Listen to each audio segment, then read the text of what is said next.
अगर मैं आज से बात करूँ तो ऑलमोस्ट 5 मंथ और रह गए हैं नीट के एग्ज़ाम में कि जो आपके जो भी एक वीक का जो भी आपका तीनों सब्जेक्ट जितने भी टॉपिक्स हुए हैं उसको रिवाइज़ कर लो। अब बोलोगे एक वीक में इतने सारे टॉपिक होगा उसको रिवाइज़ कैसे करें। आपको कुछ टॉपिक ऐसे रहेंगे उस पूरे वीक एक वीक के अगर टॉपिक को देखो तो कुछ ही टॉपिक ऐसे रहेंगे जिसको आप बार बार भूल रहे होंगे। जो भी लेक्चर है, PYQs है, जो भी आपको क्वेश्चंस प्रैक्टिस हो कंप्लीट करना है। देन थर्ड डे के जो आपका 1 घंटा जो आपका रिवीजन टाइम रहेगा उसमें आपको क्या करना है। So hey guys, Muskan Jaisal this side, currently second year MBBS student at PTGNM medical college Raipur Chhattisgarh. So I hope आप लोगों की प्रिपरेशन काफ़ी अच्छी चल रही होगी। अगर मैं आज से बात करूँ तो ऑलमोस्ट 5 मंथ और रह गए हैं नीट के एग्ज़ाम में। सो अभी की डेट में अगर आप लोगों को सबसे ज़्यादा दिक्कत हो रही होगी वो होगी रिवीजन। बिकॉज जब हम स्टार्टिंग फेज़ में रहते हैं, जब नीट की प्रिपरेशन जस्ट स्टार्ट किए होते हैं तो उस टाइम हमें उतनी ज़रूरत नहीं रहती रिवीजन की। हमें ऐसा लगता है कि यार हो जाएगा, चीज़ें तो याद ही रहेंगी। बट अब आप लोगों को रियलाइज़ हो रहा होगा कि नहीं, पीछे की चीज़ें हम भूलते जा रहे हैं, है ना। तो ये सबके साथ होता है। आप लोग को ऐसा लगता होगा सिर्फ आपके साथ हो रहा है, नहीं, सबके साथ होता है।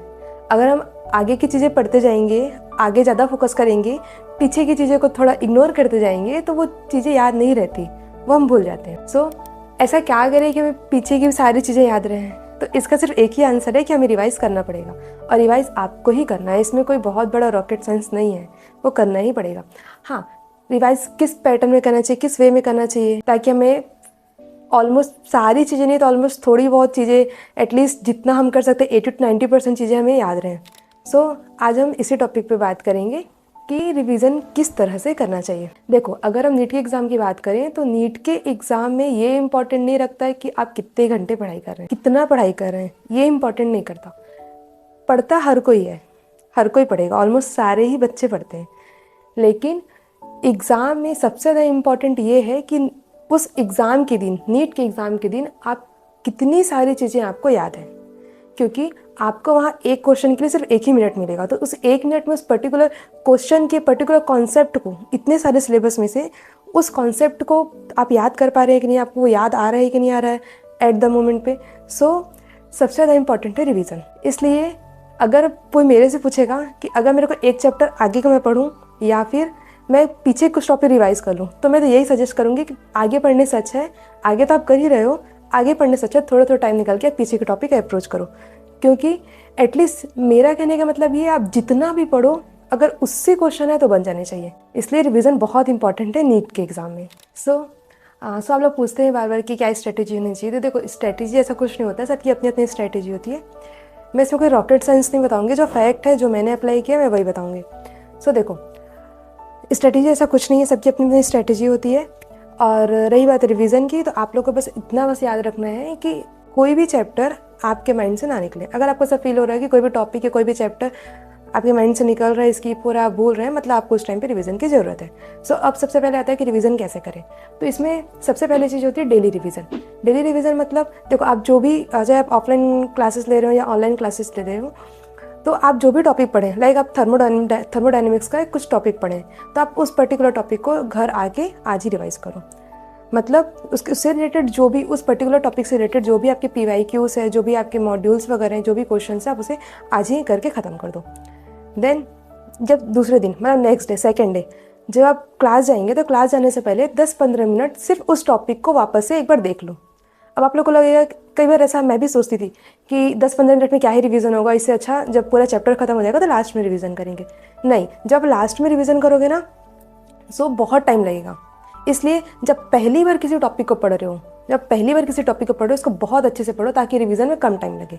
सो आपने फर्स्ट डे क्लास जाके रिवाइज़ किया, देन सेकेंड डे क्लास जाने से पहले आपसे 10-15 मिनट अपने पेजेस पलटा के देख लो, सुपरफिशली रिवाइज़ कर लो, आपको रिकॉल हो जाएगा। क्योंकि ऑब्वियसली जो सेकेंड डे आप जो भी टॉपिक पढ़ेंगे वो प्रीवियस फर्स्ट डे के टॉपिक से रिलेटेड होगा।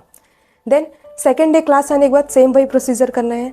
उसके बाद सेकेंड डे, मतलब आपको अपने हर दिन में 1 घंटे आपको रिवीजन के लिए निकालने हैं। उस 1 घंटे आपको क्या करना है, तीनों सब्जेक्ट के जो भी थोड़ा, जैसे तीनों सब्जेक्ट नहीं भी हो पा रहा है तो कोई भी 2 सब्जेक्ट के जो भी आपके फर्स्ट डे के जो टॉपिक है उसको सुपरफिशियली देख लो। 1 घंटा सफिशिएंट है रिवीजन के लिए डेली। देन थर्ड डे भी आपको वही आपको प्रोसीजर करना है। थर्ड डे का आपको पूरा जो भी आपका काम है, डेली का जो भी लेक्चर है, PYQs है, जो भी आपको क्वेश्चंस प्रैक्टिस हो कंप्लीट करना है। देन थर्ड डे के जो आपका 1 घंटा जो आपका रिवीजन टाइम रहेगा उसमें आपको क्या करना है, first day and second day के टॉपिक को सुपरफिशियली देखना है। फर्स्ट डे को तो सिर्फ पेजेस पलटाने लगेंगे क्योंकि आप ऑलरेडी दो से 3 बार उसको रिवाइज कर चुके हैं। सेकेंड डे में थोड़ा टाइम लगेगा। सेम ऐसे ही फोर्थ डे करना है। फोर्थ डे में क्या होगा, आपका फर्स्ट डे को तो आपको देखना भी नहीं पड़ेगा, आपको ऑलरेडी वो चीज़ें याद होगी। सेकंड और थर्ड डे को थोड़ा थोड़ा देखना पड़ेगा। ऐसे ही करके आपको पूरा रिवीजन कंप्लीट करना है। मतलब आपको डेली रूटीन में से 1 घंटे आपको रिवीजन को देना है। उसके बाद आता है वीकली रिवीजन। वीकली रिवीजन में क्या होता है, जैसे लाइक संडे या कोई भी सैटरडे संडे कोई भी आप डे अपना डिसाइड कर लो।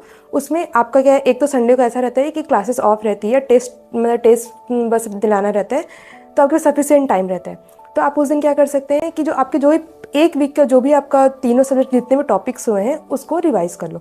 अब बोलोगे एक वीक में इतने सारे टॉपिक हो उसको रिवाइज कैसे करें। तो देखो, आपका first day, second day, third day ये टॉपिक्स तो आपको ऑलमोस्ट 3 से 4 बार तो आप रिवाइज कर ही चुके हैं। तो आपको ज़्यादा टाइम नहीं लगेगा, आपको सिर्फ पेजेस पलटाने ही लगेंगे, आपको चीज़ें याद है, सिर्फ आपको देखना है। क्योंकि आप एक ही चीज़ को जितनी बार देखोगे ना उतने अच्छे से वो चीज़ें आपको याद रहेंगी। आपको कुछ टॉपिक ऐसे रहेंगे उस पूरे एक वीक के अगर टॉपिक को देखो तो कुछ ही टॉपिक ऐसे रहेंगे जिसको आप बार बार भूल रहे होंगे, तो उसी को आपको ज़्यादा टाइम देना पड़ेगा, वरना वो रिवीजन ज़्यादा नहीं लगेगा। First day, second day, third day का तो लगेगा ही नहीं ज़्यादा। ऑलमोस्ट ये हो गया आपका वीकली रिवीजन। सेकेंड डे आता है आपका शॉर्ट नोट्स। अब क्या करना है, देखो जो भी आप पर्टिकुलर टॉपिक, लाइक आप थर्मोडायनेमिक्स का हम एग्जाम्पल ले रहे थे, तो उसमें उस पर्टिकुलर टॉपिक का जैसे आप आज का लेक्चर करके आए, तो आज के लेक्चर में देखो एक लेक्चर में तो सारी चीज़ें एकदम इंपॉर्टेंट नहीं रहती है। कुछ चीज़ें होती है जो बहुत इंपॉर्टेंट होती है, बहुत इंपॉर्टेंट कॉन्सेप्ट होते हैं, बहुत इंपॉर्टेंट फार्मूला होते हैं। तो क्या करना है, आपको शॉर्ट नोट्स बनाना है। लाइक आप आज आप जो भी टॉपिक पढ़ के आए उसका आज ही एक अलग अलग, मतलब पतली पतली से अलग अलग नोटबुक बना लो शॉर्ट नोट्स के लिए। या फिर आप ऐसे भी कर सकते हो कि जो भी कुछ इंपॉर्टेंट जिसको आप बार बार भूल रहे हैं कुछ चीज़ें, तो उसको आप अलग से अपने वॉल पे स्टिक कर सकते हैं नोट करके। सो शॉर्ट नोट्स बनाना है। शॉर्ट नोट्स मतलब वही है कि जो भी इंपॉर्टेंट कॉन्सेप्ट है जिसको आप भूल रहे हो ज़्यादा, या फिर इंपॉर्टेंट फार्मूला है, ठीक है, PYQ में जो कॉन्सेप्ट बार बार रिपीट हुआ है उसको आप पर्टिकुलर अपना शॉर्ट नोट्स उसका बनाते चाहिए। देन थर्ड चीज़ आता है टेस्ट।